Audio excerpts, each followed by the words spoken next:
Now let us learn still more about integers.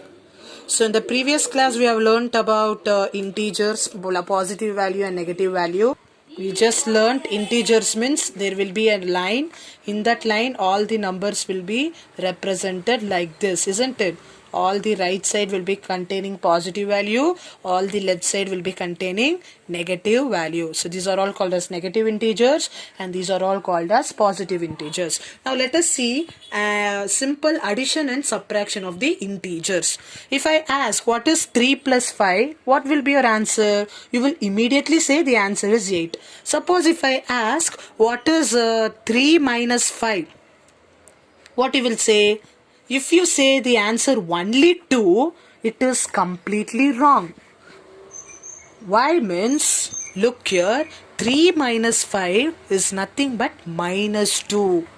Got it clear? How we came to know that it is minus 2 means, just have a look now. For example, plus 3 plus 5 if it is there means, what I am going to do means, I am going to add this. When I add, I will be getting 8. And the sign will be plus 8. Similarly, if I given 5 minus 3, what is the sign for 3? We are having minus. What is the sign for 5? It is plus. Whenever the signs are different, then we need to subtract.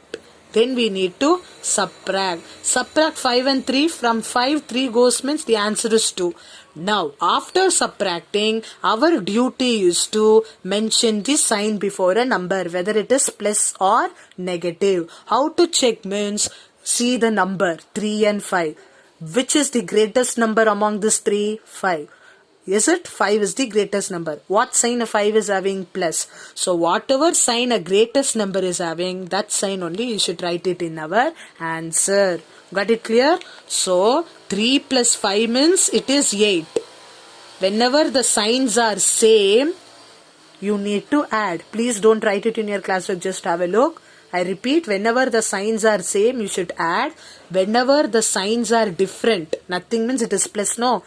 Whenever the signs are different like this, we need to subtract. When I subtract, I will be getting 2, but I have to check the greater number is having which number. So I should write the sign accordingly, plus 2. Okay.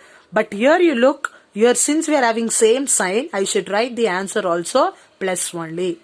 Okay, what I should do this minus 3 minus 5, whether I need to add or subtract, I need to add this. Why I need to add this minus 3 minus 5 means, as I said earlier, whenever I am having a same sign like this, whenever I am having a same sign, whether it might be plus or it might be minus, whenever I am having same sign for two integers, then I have to add. So add this first. 5 plus 3 is 8, but I have to retain this sign as minus because we have minus on the both number.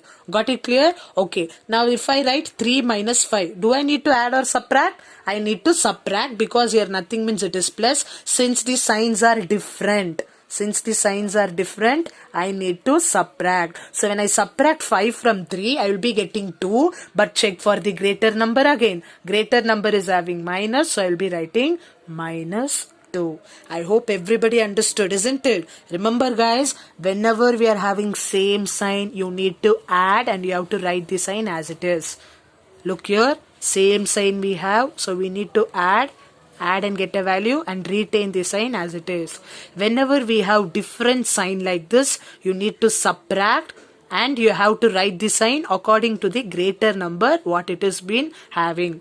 Here also whenever different signs are there, we need to subtract and greater number which sign it is having, that sign you have to write greater number. Don't think about the less number. Okay, let I give you another good example. Try to answer this. 10 minus 2. Now you say whether I need to add or subtract. Nothing means you have to assume the sign as plus. Please children, nothing means you assume the sign as plus. Whenever it is minus, they will mention. Okay, whether the sign are same or different, the sign is different. If the sign is different, what we need to do? We need to subtract. So subtract from 10, if 2 goes means it is 8. But check the greater number. Greater number is having what sign? Plus. So it is plus 8. Understood everyone? Now 10 plus 20. Nothing means it is plus. Sign are same. So what you will be doing? Will be adding. What is 10 plus 20? 30. But sign I will be writing it as plus. Similarly, minus 3 minus 6.